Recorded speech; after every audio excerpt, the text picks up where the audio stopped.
Wala ka pa rin bang maisip ihanda ngayong Pasko at Bagong Taon? Bakit hindi mo ilagay sa listahan mo itong paborito nating palabok? Kung hindi mo pa alam kung paano magluto nito ay napakadali lang at tara, samahan niyo ko. Gagawa muna tayo ng shrimp stock gamit yung ulo at balat ng ating hipon. Lalagyan lang natin ng asin, pampalasa at tubig. Pakuluan lang natin to for 5 minutes. Saka natin ihiwalay ang balat at ulo ng hipon sa kanyang sabaw.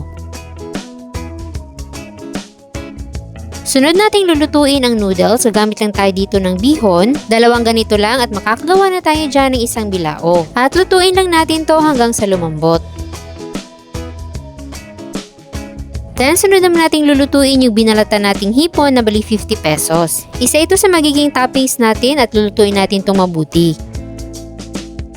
Pagkaluto ay hanguin lang muna natin at iset aside, tapos isunod na natin yung sibuyas dito sa kaparehong kawali.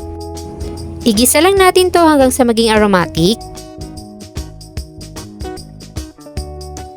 Then isunod na natin yung bawang.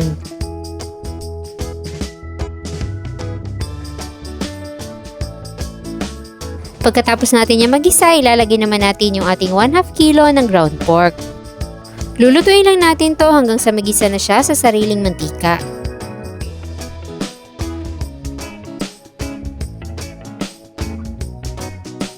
Kapag ganitong medyo brown na, ilalagay naman natin ang ating tinapa flakes. Tinapang bangus pala itong gamit ko dahil ito lang yung available dito sa amin.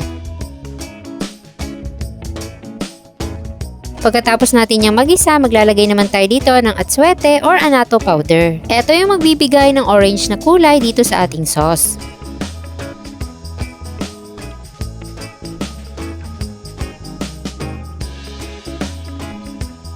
At pagkatapos natin yung mahalo ng mabuti, ilalagay naman natin yung pinagpakuluan natin ng hipon. At maglalagay din tayo ng 2 cups ng tubig.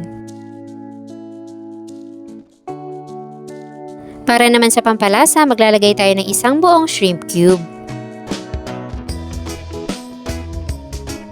Takpan lang muna natin to at antayin natin kumulo. At once kumulo na, maglalagay na tayo dito ng dinurog na chicharon.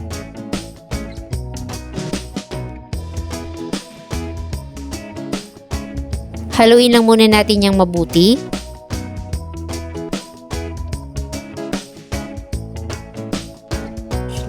Tsaka tayo maglalagay ng ating pampalapot na cornstarch slurry o cornstarch na tinunaw sa tubig. Haluin lang nating mabuti hanggang sa lumapot na yung ating sauce. At kapag ganito na yung itsura ay okay na yan. Then start na tayo mag-assemble dito sa ating bilao na may foil. Unahin natin yung ating bihon noodles. Then, yung ating palabok sauce.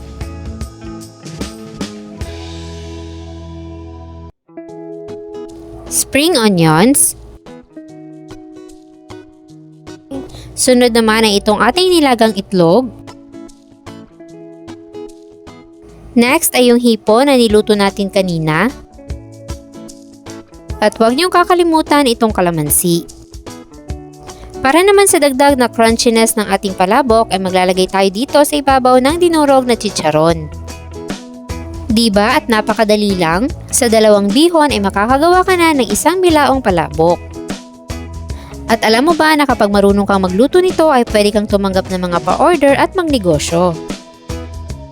Ilalagay ko na rin dyan sa baba ang kompletong listahan ng ating mga sangkap.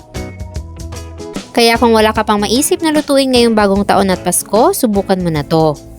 Enjoy!